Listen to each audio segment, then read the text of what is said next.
বুদ্ধি দুইটা ছেলেকে লাগাইছি কাজে, আশা করি ওরা খুব ভালো কাজ করবে। আর ওদের কাজের স্পিডটা খুব বেশি, যেখানে 5টা কামড়া লাগতো সেখানে আশা করি 2টাই হয়ে যাবে।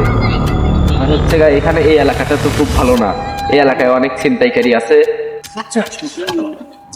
এই কাজ করো তোমাদের স্যার এসেছে। আসসালামু আলাইকুম স্যার। আসসালামু আলাইকুম স্যার। ভালোভাবে কাজ করো, তোমাদের স্যার এসেছে।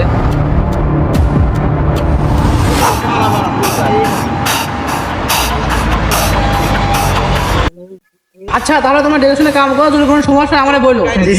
সমস্যা নেই স্যার, দেখে শুনে কাজ করো। আচ্ছা সমস্যা নাই, আমি দেখবো নে।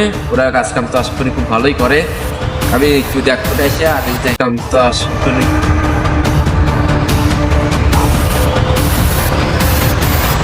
দে একটা সিগারেট দে।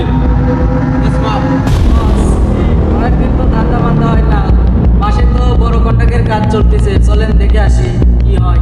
চলেন বস, আমি তো বড় সড় ধান্দা বানাতে মিলে বলে 3 কোটি টাকার মালিক। চল চল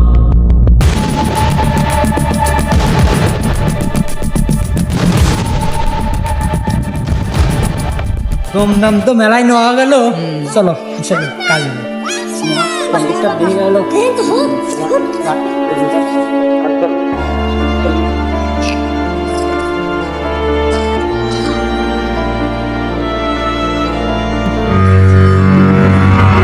তোর কাম মাম বন্ধ কর, তোর কন্ট্রাক্টর ডাক দে।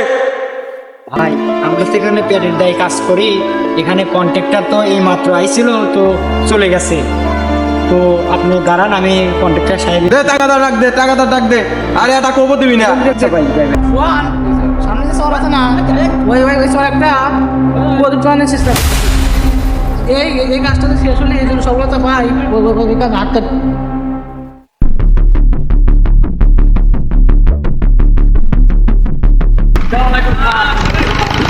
কোনো সমস্যা নাকি?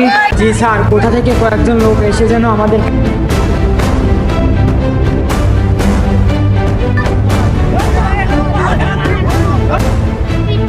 স্যার এই যে ভাই কি হয়েছে?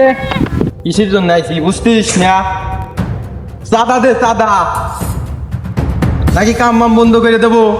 ভাই শোনেন, আমি ছোট একটা কাম নিয়েছি, আমার কামের পজিশনটা ভালো না, তো অল্প টাকার মধ্যে কাজটা করতেছে ভাই, অনেক কিছু আমার থাকে না। ওই পাশে একটা সরকারি একটা প্রজেক্ট নিয়েছি, সেখানে বড় ধরনের মাসের শেষ সময় আসলে আপনার দেবো না, তো এখন আমি কিছু দিতে পারবো না। ভালো বুঝে করছি, গায়ে লাগতেছে না।